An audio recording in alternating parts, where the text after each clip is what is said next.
was good. Nice blouse. I don't know about you guys, but I had a really tough time back in high school. Because by the time I got to 9th grade, I realized that I was like totally different than all the other kids. I mean, like different, you know. And so I tried. Those 4 years, I struggled really hard to like cover it up and like just try and make it go away. I joined the cheerleading squad.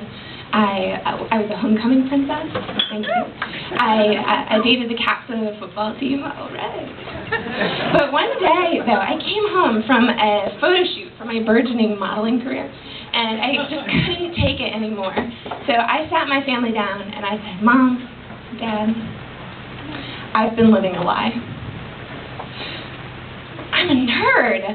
Oh my God, last night after I finished my homework, I figured out how to make black light come out of a black hole, and then I ran crime punishment for fun. And my mom, like, she just burst into tears, and my dad, he disowned me on the spot. My little brother was, like, strangely excited for me. But I don't know why they didn't see it coming. I had been doing their taxes for years. Plus, I drew up their retirement plan. You can see me after the show, I'm back there. But, after that, I went to college, and I really got my shit together. You know, I met some other nerds. I had 3 majors. The golden years, let me tell you. But now I'm an editor. Someone actually pays me to be a nerd, which is awesome. No, like seriously, I love my job. I know it's pathetic, but I do. I love my job. Because it's not often that you are commended for telling people that they're doing stuff wrong. Like, for example, I used to have this boyfriend who he would always get on my case because I was forever correcting his sentences, which, I'm sorry, gets down your knees, bitch. It's just not proper grammar. He was missing a preposition.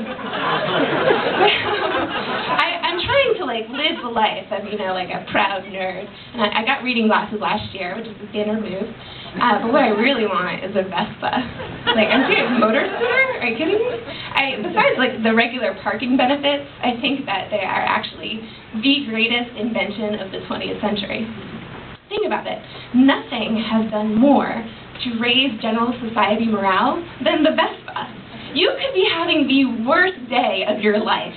You got fired from your job, your girlfriend broke up with you, you found out you're infertile, you have a ton of parking tickets, and up next to you at a stoplight pulls a businessman on a Vespa.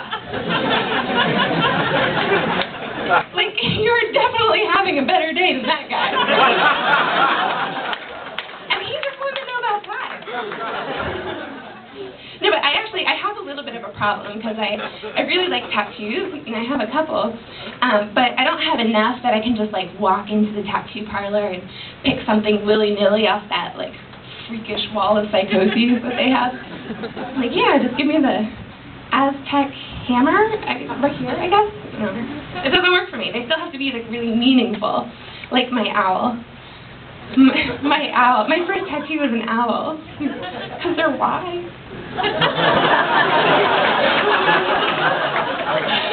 No, seriously, it's an owl. But like when you're driving across country, like on your like super cool road trip, and you're like on Highway 40, and up next to you pulls a bunch of bikers, and like you're like a little bit afraid, but totally not, because you can't even hear like your Ryan Adams tracks up over there, like hardly, you know. And they are not covered head to toe in owls. They have like badass tattoos. They have barbed wire. They've got daggers dripping in blood. They've got naked women named Rhonda like on their biceps. And that's how I know I'm never going to be cool. Because the only way to make my owl badass would be to put it on a Vespa. And that's just not cool. But anyway, I'm kind of stuck because naked women named Rhonda don't mean that much to me. And I think instead I'm just going to have to get something that's like really meaningful to me or really useful. And so what I think I'm going to do, I'm going to get my library card tattooed on my forearm. Like, forget those little keychain, like, express cards. I need to get to this book as soon as possible. Like,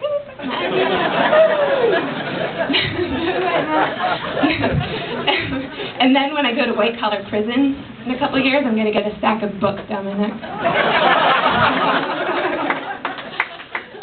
Yeah, but all jokes aside, I'm not such a big nerd that I don't date. I'm a sport dater. I'm going to the Olympics with Cassidy to represent America. We are going to do great. No, it makes it tough, though, being a nerd and going out on dates because, like, for example, I was out with this guy a couple weeks ago, and he, like, conversation kind of just ground to a halt, and it was awful. Because he just wasn't that interested in Russian literature. And he's grasping at straws, and he goes, you know, yesterday, funniest thing, I saw a guy wearing a t-shirt. It said, 1984 finger painting champion. Awesome! Oh my God, I used to love doing that with my mom. Oh my God, I would put on the plastic smug, and I would just go at it. It would be everywhere. Get up all over my hands, of course, be up in my face, my hair. Sometimes I'd get on the wall, just be everywhere. Sometimes my mom comes in, she goes, oh, sweetie, she's from Wisconsin. I don't think you're doing that right. You can catch her in a couple of films. And this guy's kind of like looking at me like, and I can tell he's kind of like holding his breath, and I'm like, okay, I did something wrong, and he goes, I said finger banging. Of course you did. What did you think the smug